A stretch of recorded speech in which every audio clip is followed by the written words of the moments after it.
तो हम लोग लास्ट क्लास में पढ़ रहे थे वैलेंस बॉन्ड थ्योरी और in term of energy consideration. तो अभी हम लोग पढ़ेंगे valence bond theory in terms of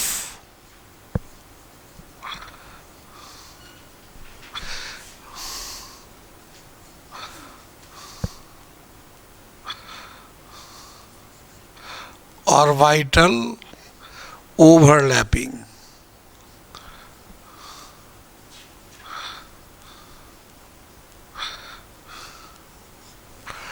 In terms of orbital overlapping।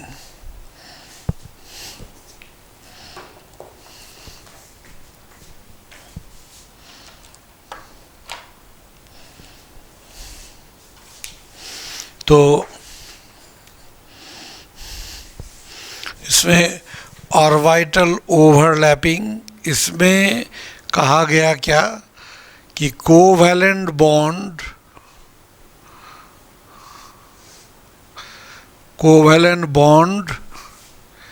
Is formed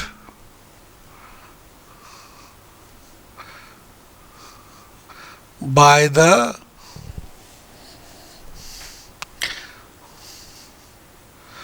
overlapping of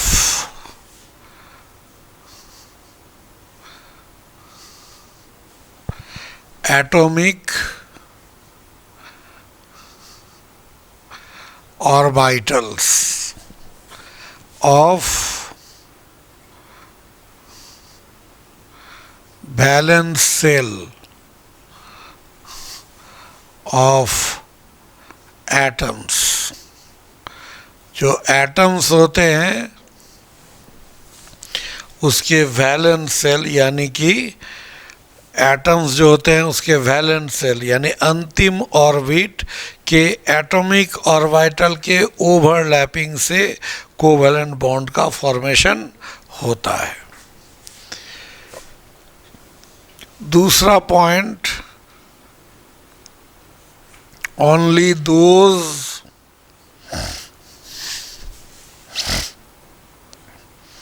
atomic orbitals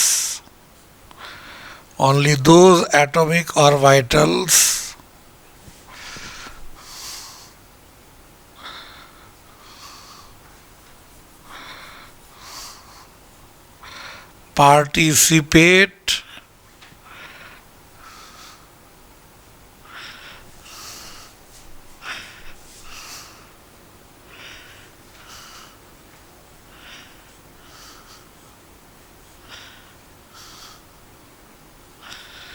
in overlapping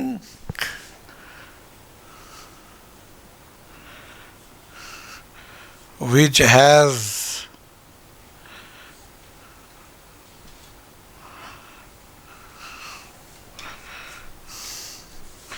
unpaired electron।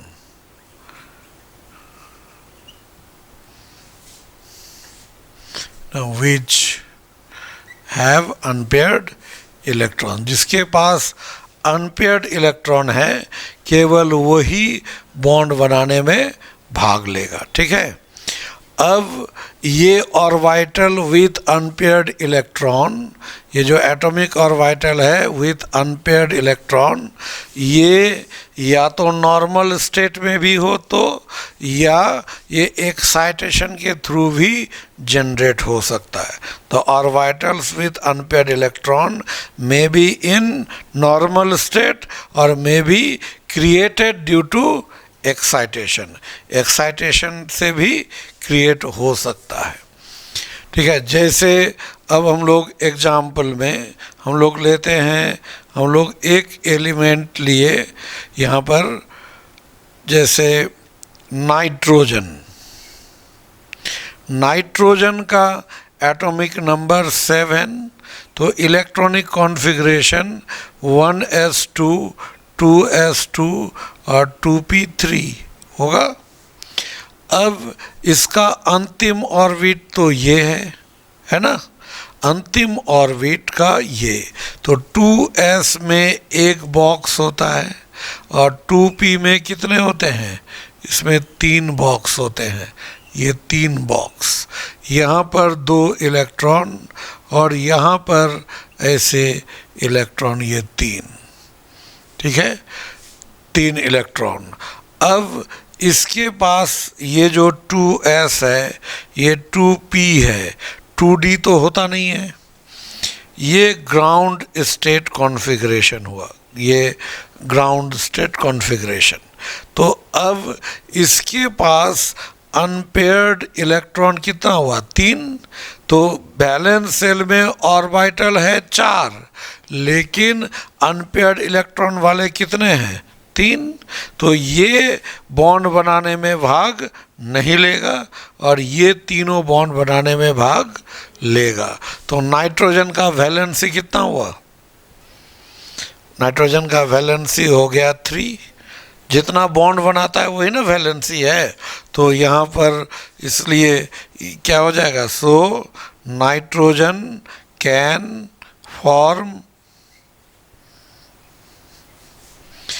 Form only ये 3 bond, ये 3 bond बना सकता है।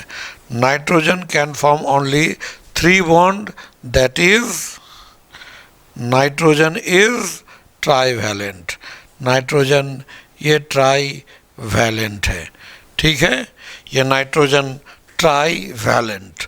तो यहाँ पर क्या होगा, इसीलिए नाइट्रोजन क्या होगा, NH3 बनाएगा, NCl3 बनाएगा, NF3 बनाएगा, है ना, ये सब इस तरह से ये बनाएगा। अब कहेंगे कि नाइट्रोजन ये NH4+ तो बनता है, यहाँ तो नाइट्रोजन 4 बॉन्ड बना लेता है।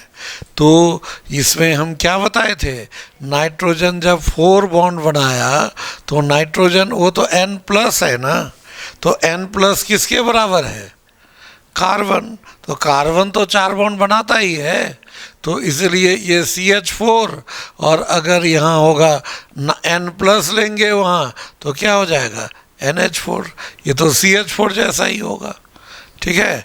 तो N4 4 बॉन्ड बना सकता है, लेकिन N जो है मैक्सिमम 3 ही बॉन्ड बना सकता है। ये एक हम लोग इस तरह से ले सकते हैं।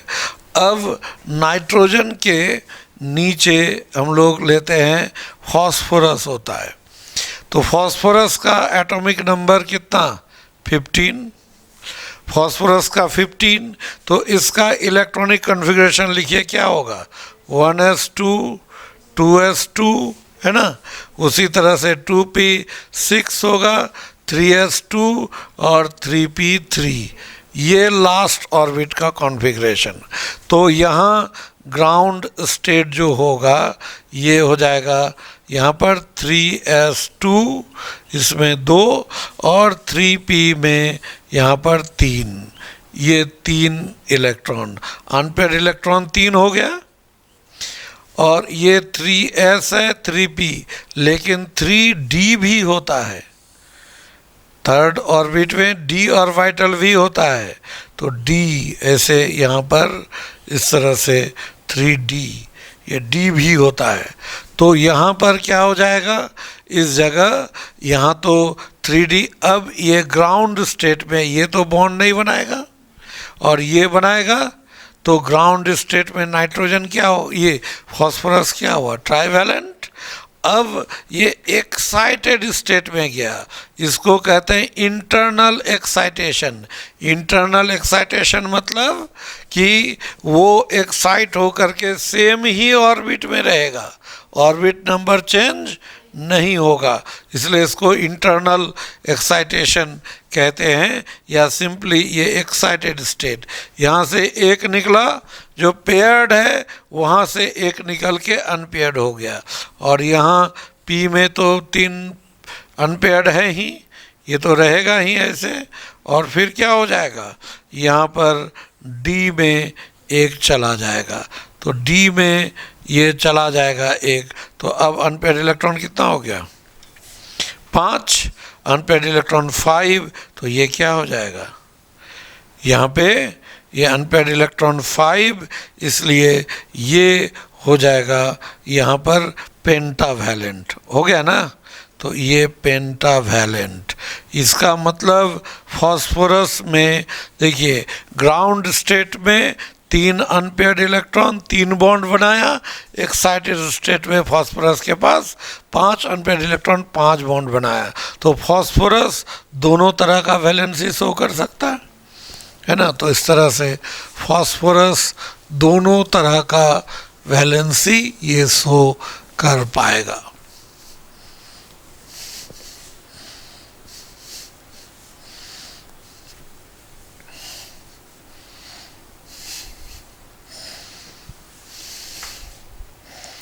तो यहाँ पर फॉस्फोरस दोनों तरह का वैलेंसी शो कर सकता है। तो हम लोग कह सकते हैं 10 phosphorus is trivalent in ground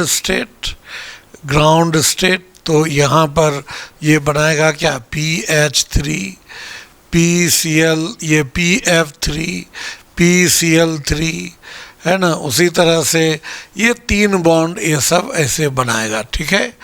अब यहाँ एंड क्या लिख सकते हैं, फॉस्फोरस इज पेंटावैलेंट, वैलेंसी 5 भी है, ये पेंटावैलेंट इन एक्साइटेड स्टेट में क्या है, ये पेंटावैलेंट। तो ये पेंटावैलेंट है एक्साइटेड स्टेट में। तो यहाँ पर क्या हो जाएगा, ये पेंटावैलेंट यानी कि इस जगह क्या होगा PH5, लेकिन ये नहीं बनता है। क्यों नहीं बनता, ये हम लोग आगे डिस्कस करेंगे, है ना। PH5 नहीं बन पाता है, ये PF5 बन जाएगा और PCl5 भी बन जाता है। तो ये सब ये क्यों नहीं बनता है अभी नहीं, इसको हम आगे एक्सप्लेन करेंगे। तो इस तरह से यहाँ फॉस्फोरस के लिए हो गया। तो नाइट्रोजन, और यहाँ पर हम लोग जो लेंगे नाइट्रोजन, फॉस्फोरस, आर्सेनिक, एंटीमनी, है ना, ये जो बिस्मथ, तो इसमें नाइट्रोजन में इंटरनल एक्साइटेशन पॉसिबल नहीं है क्योंकि इसके पास d ऑर्बिटल नहीं होता है। और यहाँ पर ये सिर्फ हो जाएगा ये ट्राई वैलेंट, है ना। और इधर क्या हो जाएगा, इस जगह हम लोग क्या लिखेंगे, इंटरनल एक्साइटेशन इज पॉसिबल, है ना, इंटरनल एक्साइटेशन इज पॉसिबल। और इंटरनल एक्साइटेशन अगर संभव है तो यहाँ पर वैलेंसी 5 तक जा सकता है, ठीक है। तो इसीलिए ये ग्राउंड स्टेट में ट्राईवैलेंट होगा, एक्साइटेड स्टेट में पेंटावैलेंट हो सकता है, ठीक है। तो इसी तरह आप अंदाज़ा और बाकी सब का ले सकते हैं। जैसे हम लोग नाइट्रोजन फैमिली लिए, अब ऑक्सीजन फैमिली का कंडीशन लेते हैं। हम लोग ऑक्सीजन फैमिली, नाइट्रोजन फैमिली हो गया, तो अब यहाँ ऑक्सीजन फैमिली हम लोग लेते हैं। ऑक्सीजन फैमिली में क्या होगा कि जैसे सबसे पहले ऑक्सीजन, तो ऑक्सीजन का एटॉमिक नंबर 8, तो क्या हो जाएगा 1s2 2s2 और 2p4 हो जाएगा ना। 8 इलेक्ट्रॉन पूरा करना है ना। तो ये 2s, अब बताइए 2s में 2 इलेक्ट्रॉन, 2p में 4, तो 4 इलेक्ट्रॉन कैसे भरते हैं, पहले एक एक करके भरते हैं, और जब एक अब खाली नहीं है तो जोड़ा हो जाएगा।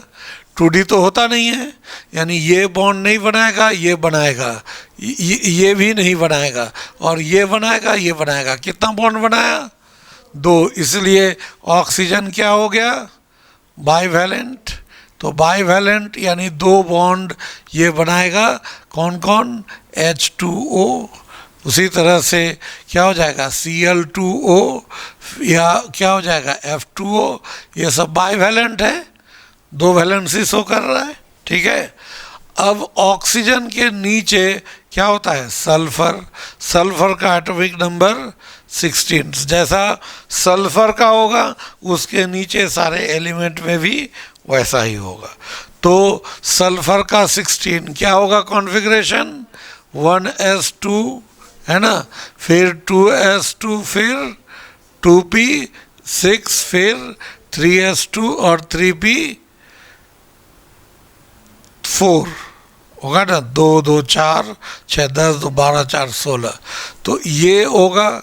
तो इसका ग्राउंड स्टेट क्या होना चाहिए, ये ग्राउंड स्टेट 3s में 2 इलेक्ट्रॉन, 3p में 4 इलेक्ट्रॉन, ऐसे ही हम लोग भरेंगे 1 2 3 4, 3p में 4 इलेक्ट्रॉन, और 3d, यहाँ 3d में कितना हो जाएगा, 3d में इलेक्ट्रॉन हो जाएगा यहाँ पे इस तरह से, 3d में कितना इलेक्ट्रॉन, 3d यहाँ तो है नहीं अभी, तो इस जगह ये ग्राउंड स्टेट में ये नहीं और ये बनाएगा, तो ये क्या हो जाएगा बाईवैलेंट। तो बाईवैलेंट हो गया ग्राउंड स्टेट में, तो क्या बनाएगा, सल्फर का बाईवैलेंट H2S हो जाएगा, है ना, H2S, ये जो हम लोग, या SF2V हो जाएगा, SCl2 हो जाएगा, ये सब जो होता है ये बाईवैलेंट है। लेकिन अभी अनपेयर्ड इलेक्ट्रॉन है ना, ये पेयर्ड है ना दो जगह, तो पेयर्ड ऑर्बिटल 2 है और d ऑर्बिटल खाली है, तो ये 2 बार एक्साइटेड हो सकता है, ठीक है। इसीलिए एक को लिखेंगे first excited state, first excited state, ठीक है। फर्स्ट एक्साइटेड स्टेट में यहाँ क्या हो जाएगा, इस जगह यहाँ पर हम लोग लिए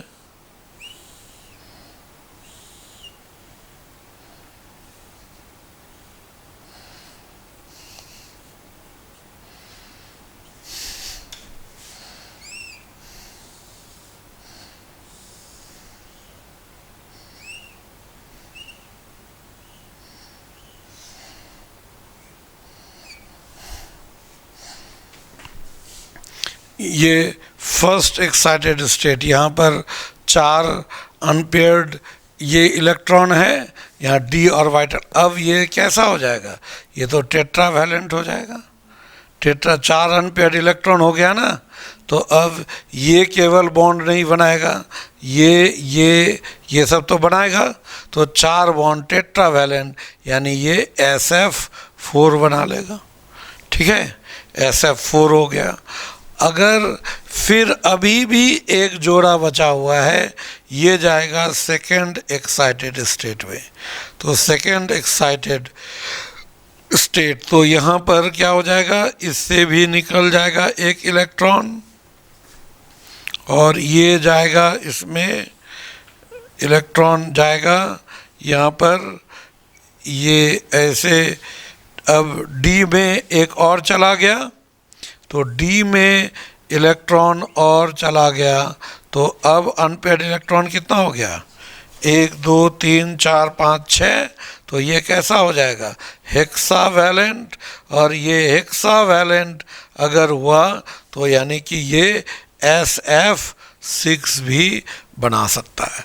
तो इस तरह से सल्फर का वैलेंसी क्या हुआ, तो सल्फर का वैलेंसी 2 4 और 6 है ना, है ना, बाईवैलेंट, टेट्रावैलेंट और हेक्सावैलेंट। हर एक्साइटेशन में वैलेंसी 2 बढ़ जाता है, हर एक्साइटेशन में 2, पहले में बाईवैलेंट था, एक बार एक्साइटेड हुआ तो 2 पेयर्ड था, जब इसको हटाए तो 2 अनपेयर्ड हो गया ना, तो ये बढ़ जाता है 2, हर एक्साइटेशन में वैलेंसी 2 बढ़ जाता है, तो ये ऑक्सीजन फैमिली का हुआ।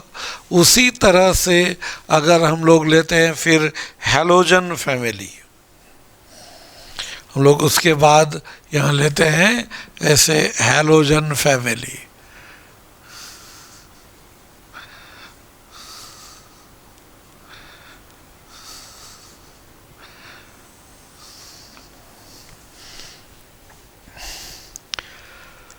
तो हैलोजन फैमिली में क्या होगा, हैलोजन फैमिली का जो यहाँ हम लोग कंसिडर करते हैं, हैलोजन फैमिली में सबसे पहले फ्लोरीन, एटॉमिक नंबर 9, तो क्या हो जाएगा 1s2 2s2 और 2p5, तो ये 2s ऑर्बिटल हो गया, इसमें 2 इलेक्ट्रॉन और 2p में 5 इलेक्ट्रॉन। तो 5 इलेक्ट्रॉन कैसे भरेंगे, ये 1 2 3 ये 4 ये 5 हो जाएगा, 5 इलेक्ट्रॉन, एक बच गया तो ये बॉन्ड नहीं बनाएगा, ये नहीं बनाएगा, ये नहीं बनाएगा, ये तो बनाएगा, है ना। ये अगर ये बनाएगा तो इस तरह से हम लोग यहाँ पर क्या कह सकते हैं, ये जो हो जाएगा यहाँ पर, ये ग्राउंड स्टेट में ये तो एक्साइटेशन हो ही नहीं सकता, तो ये केवल क्या हो जाएगा, मोनोवैलेंट, मतलब फ्लोरीन केवल एक ही बॉन्ड बना सकता है ना, एक ही बॉन्ड बना सकता है, HF हो गया, H ये, उसके बाद ये FCl हो गया, ये सब इस तरह से एक ही बॉन्ड बना सकता है। अब हम लोग यहाँ पर d ऑर्बिटल खाली ही नहीं है, तो इंटरनल एक्साइटेशन पॉसिबल नहीं होगा, तो यहाँ एक्साइटेशन नहीं होगा। लेकिन अब क्लोरीन लेते हैं, क्लोरीन का 17 क्या हो जाएगा, 1s2 2s2 फिर 2p6 फिर 3s2 और 3p5 होगा ना, तो ये लास्ट वाला है, तो 3s2 यहाँ पर ऐसे लिए हम लोग 2 इलेक्ट्रॉन और 3p5 इसमें 5 इलेक्ट्रॉन, तो 1 2 3 4 5, तो यहाँ ये ग्राउंड स्टेट हुआ, ये नहीं बनाएगा बॉन्ड, ये नहीं, ये नहीं, ये बनाएगा, तो यहाँ कितना हुआ, ये हो जाएगा मोनोवैलेंट हुआ ना, ये मोनोवैलेंट हो गया, एक ही वैलेंसी।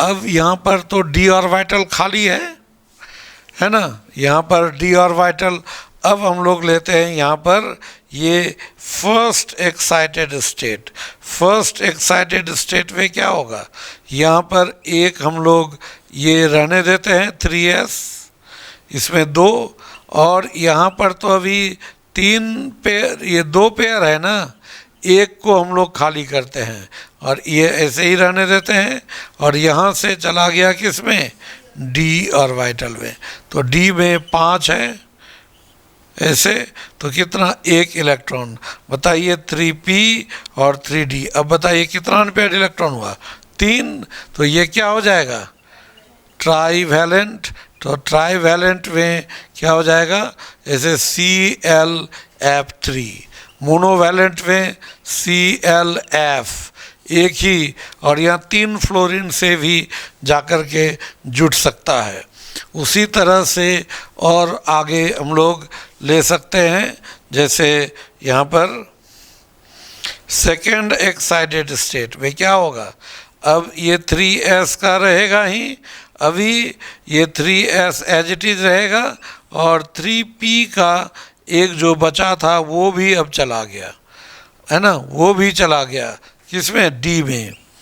अगर d में वो भी चला गया यहाँ पर, तो अब अनपेयर्ड इलेक्ट्रॉन कितना हो गया, अब ये इधर नहीं बनाया था, ये तो बॉन्ड नहीं बनाया, ये तो बनाएगा ना, 3 4 5, कितना बॉन्ड बनाया, 5, तो ये क्या हो जाएगा, ये पेंटावैलेंट हो गया, होगा ना, तो पेंटावैलेंट में ये ClF5 भी बना सकता है, और फिर ये थर्ड एक्साइटेड स्टेट में जाएगा।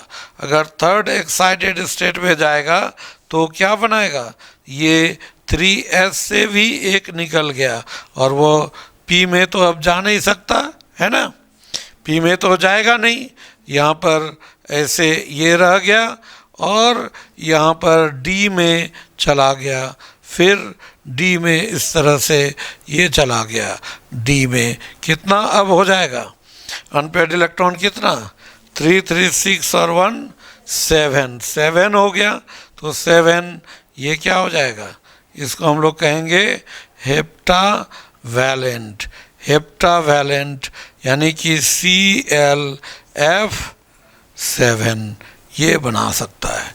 तो यानी कि क्लोरीन का वैलेंसी क्या क्या हो गया? तो क्लोरीन का वैलेंसी देखिए 1 हो गया, 3 हो गया, 5 हो गया और 7 हो गया। ठीक है, तो इस तरह से ये एक्साइटेड हो सकता है। तो इंटरनल एक्साइटेशन के लिए क्या ज़रूरी है? यहाँ इस जगह सब में तो मिलाकर यही देखें कि डी ऑर्बिटल का होना जरूरी है। इंटरनल एक्साइटेशन कहाँ पर नहीं हुआ? सेकेंड पीरियड में नहीं हो रहा है। वो कहाँ हो रहा है? थर्ड, सेकेंड पीरियड में इंटरनल एक्साइटेशन होगा। किस में होगा? वो कार्बन में हो सकता है और बेरिलियम में और बोरोन में होगा इंटरनल एक्साइटेशन। ठीक है, कार्बन में हो सकता है। जैसे देखिए हम लोग अगर लेते हैं बेरिलियम ही लीजिए, तो बेरिलियम का एटॉमिक नंबर 4, तो क्या हो जाएगा 1s2 और 2s2, लास्ट ऑर्बिट यही ना है 2s, तो 2s में 2 इलेक्ट्रॉन, 2s है, 2p ऑर्बिटल तो होता ही ना है, तो 2p पूरी तरह क्या है? खाली। तो ये तो बॉन्ड बनाया नहीं, तो ये तो वैलेंसी क्या हो गया? 0 ना, एक भी बॉन्ड नहीं बनाया। तो बेरिलियम ग्राउंड स्टेट में क्या होता है? 0 वैलेंसी होता है। ग्राउंड स्टेट में इनर्ट गैस जैसा, वो किसी से बॉन्ड नहीं बनाएगा। लेकिन एक्साइटेड स्टेट में, ये ग्राउंड स्टेट हुआ, एक्साइटेड स्टेट में क्या होगा? यहाँ से एक इलेक्ट्रॉन निकल के कहाँ जा सकता है? P में चला जाएगा। और ये तो 2s है और 2p, तो सेम ऑर्बिट रह गया ना 2, इसलिए यहाँ एक्साइटेशन होगा। अब तो ये क्या हो जाएगा? ये वैलेंसी 2 तो बाई वैलेंट हो गया और ये BeCl2 बनाता है ना। उसी तरह से देखिएगा बोरोन का एटॉमिक नंबर कितना? 5। तो 5 इसका अगर लिखिएगा कॉन्फ़िगरेशन तो क्या होगा? 1s2 2s2 और 1s2 2s2 2p1, ये होगा ना 1s2 2s2 2p1। इसका लिखिए तो क्या हो जाएगा? 2s, ऐसे हम लोग लिए, ये 2s 2 यहाँ पर और 2p कितना?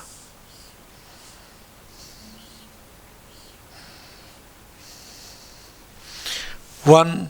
अब यहाँ तो एक ही अनपेयर्ड इलेक्ट्रॉन है, तो ग्राउंड स्टेट में तो एक ही बॉन्ड बनाएगा, है ना। लेकिन एक्साइटेड स्टेट में ये कितना? एक बॉन्ड यहाँ से निकलेगा और ये कहाँ चला जाएगा?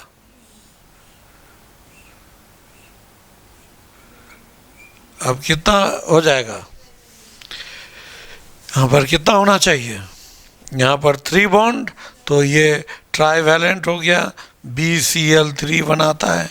हालांकि ऐसा यहाँ तो मोनोवैलेंट है, लेकिन मोनोवैलेंट स्टेट में ये रहता नहीं है, ये इजीली एक्साइटेड हो सकता है।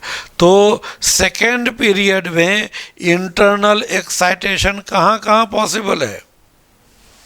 तो in second period internal excitation is possible only in beryllium, boron and carbon, और किसी में नहीं। ठीक है, तो in second period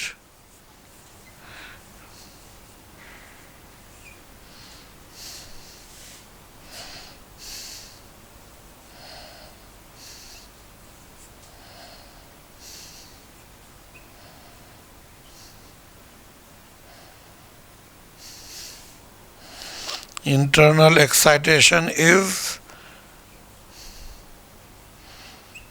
possible only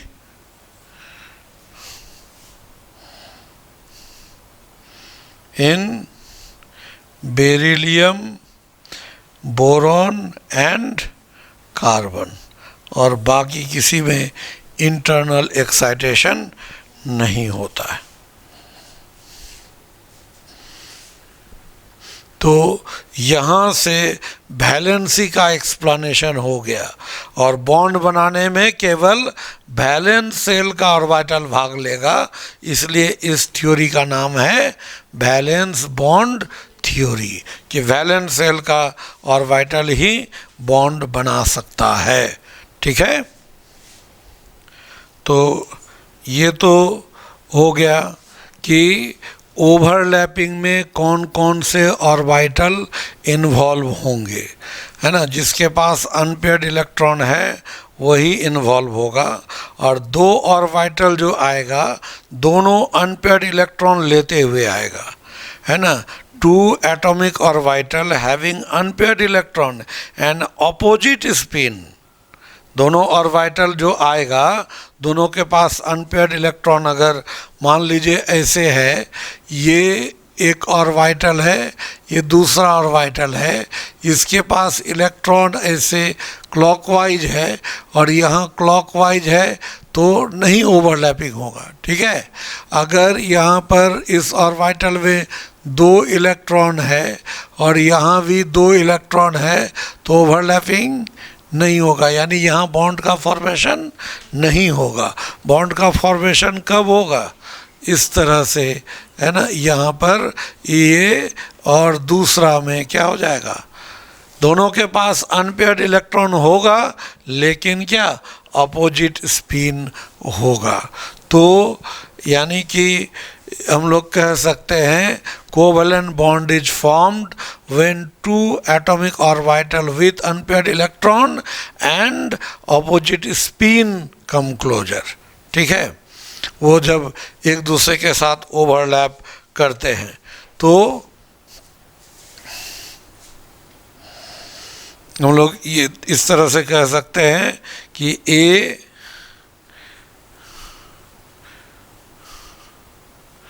covalent bond is formed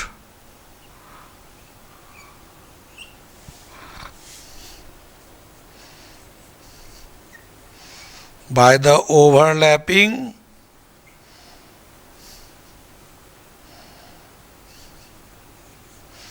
of two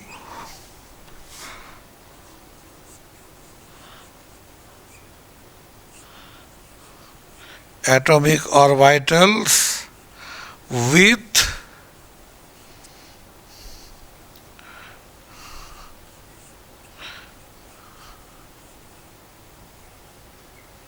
unpaired electron and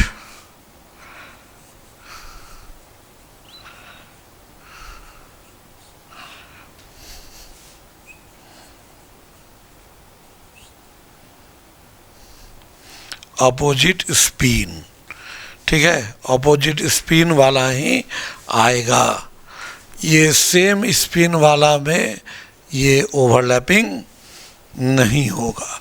फिर इसमें कहा जाता है क्या, ओवरलैपिंग के लिए अब ओवरलैप करेगा तो क्या होगा, दो एटॉमिक ऑर्बिटल दूर में हैं और ये दोनों धीरे धीरे नज़दीक आएगा तब ओवरलैप करेगा।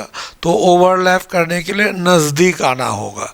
यूँ समझ लीजिए रास्ते में आप जा रहे हैं एक डायरेक्शन में, दूसरे डायरेक्शन से आपके फ्रेंड आ रहे हैं और आप लोग रास्ते में मिले तो हाथ मिलाए, तो हाथ मिलाना या गले लगाना दैट इज़ ओवरलैपिंग।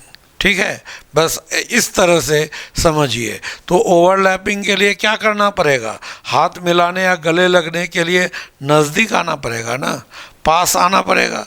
तो वहाँ पास आता है क्या, हम लोग सजीव है, वी कैन फील, तो वहाँ एफेक्शन हम लोग को नज़दीक लाता है।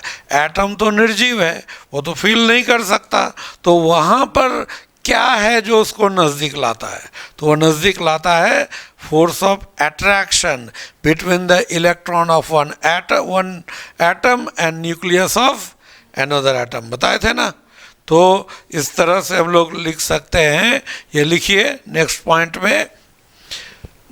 में लिखिए, for overlapping for overlapping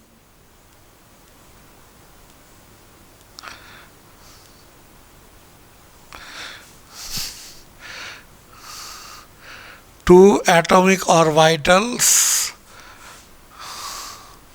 of two atoms should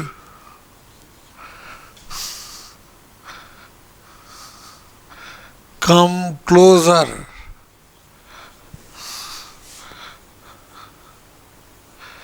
along an axis, किसी एक एक्सिस के अलोंग उसको क्या होना चाहिए, should come closer along an axis, ठीक है, एक दूसरे के नज़दीक एक पर्टिकुलर एक्सिस है ना, एक लाइन में दोनों का एक्सिस होना चाहिए, ये should come closer along an axis, जिस एक्सिस के अलोंग वो नज़दीक आते हैं उस एक्सिस को हम लोग कहते हैं क्या, उस एक्सिस को कहते हैं, जिस एक्सिस के अलोंग वो नज़दीक आता है उसको मॉलिक्यूलर एक्सिस या इंटरन्यूक्लियर एक्सिस या मेन एक्सिस कहते हैं, ठीक है।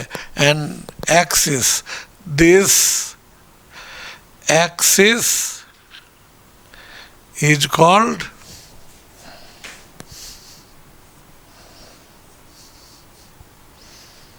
main axis or molecular axis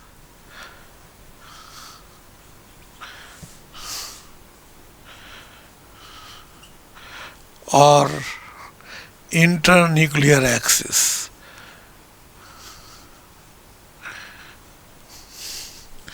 internuclear axis, जैसे हम लोग मान लेते हैं ये एक ऑर्बिटल है, पी ऑर्बिटल ऐसा ही होता है ना, इसके पास एक इलेक्ट्रॉन है और एक दूसरा ऑर्बिटल है उसके पास एक इलेक्ट्रॉन है अपोजिट स्पिन, और ये एक एक्सिस है ना ये, और फिर यहाँ पर एक एक्सिस है ऐसे, और दोनों एक्सिस ये मान लीजिए जेड और ये जेड डैश है, ये भी जेड डैश और जेड, ये दोनों आया और एक दूसरे के साथ ये ओवरलैप कर लिया, ये जेड एक्सिस है जेड और जेड डैश, और ये एक ऑर्बिटल ऐसे, इसको ऐसे मिटा दीजिए, और फिर दूसरा एक ऑर्बिटल ऐसे ओवरलैप किया, ठीक है, इसको भी हम लोग मिटा देते हैं। अब यहाँ दो इलेक्ट्रॉन आ गया, ठीक है, तो ये किस एक्सिस के अलोंग आकर के ओवरलैप किया, जेड एक्सिस ना, तो ये वाला जो एक्सिस होगा इसी को क्या कहते हैं, मेन एक्सिस। ये मेन एक्सिस एक्स भी हो सकता है, वाई भी हो सकता है या जेड भी हो सकता है, लेकिन अगर क्वेश्चन में मेंशन नहीं रहे तो जनरली उसको जेड मानकर चलते हैं, और अगर क्वेश्चन में दे दिया तो जो दिया है उसी को आपको मानना पड़ेगा, ठीक है। तो ये इस तरह से हम लोग लेते हैं ये एक्सिस। अब ये जो ओवरलैपिंग के लिए एक दूसरे के नज़दीक आता है, किस वजह से आता है ना, they come closer along their axis due to a force of attraction, ये फोर्स ऑफ अट्रैक्शन के वजह से आता है। तो हम लोग ये लिख सकते हैं, they come closure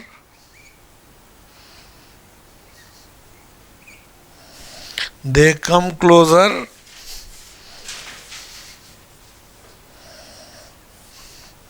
along their axis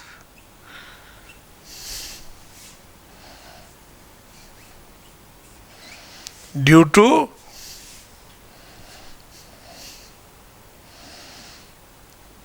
a force of attraction,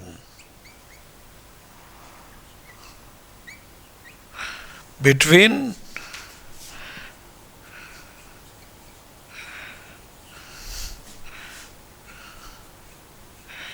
electron of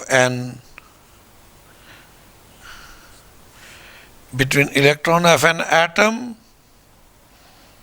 and nucleus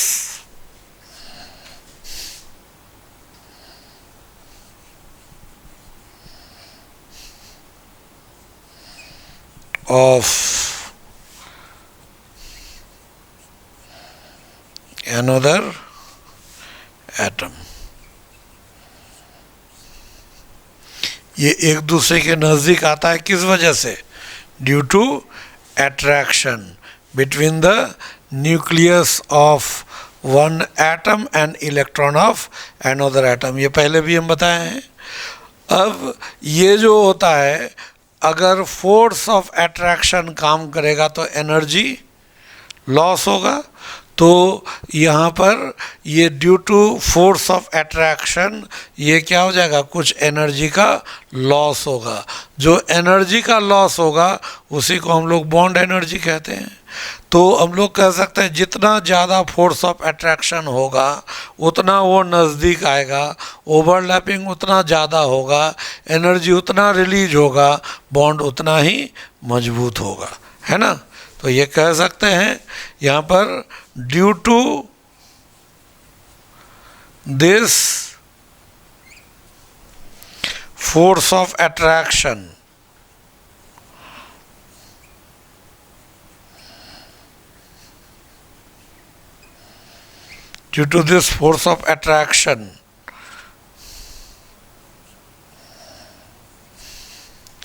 some energy is released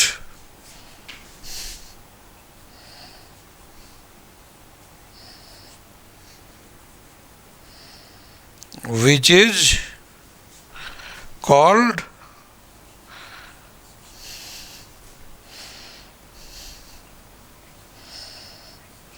bond energy.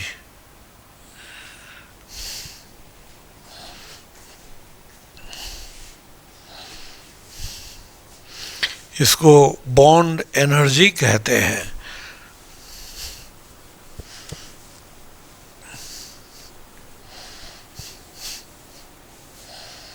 यहाँ पर उसके बाद ये लिख सकते हैं the more is the attraction,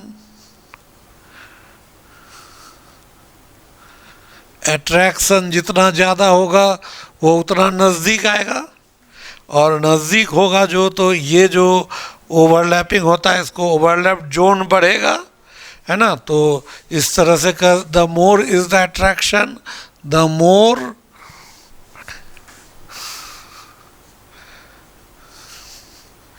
is the extent of overlapping,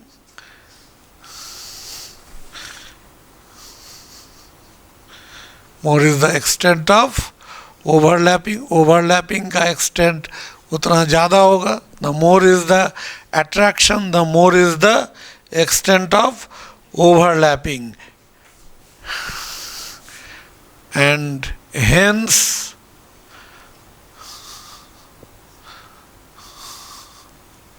more is the energy released and stronger is the bond formed, और उतना ही स्ट्रॉन्ग बॉन्ड का फॉर्मेशन होता है.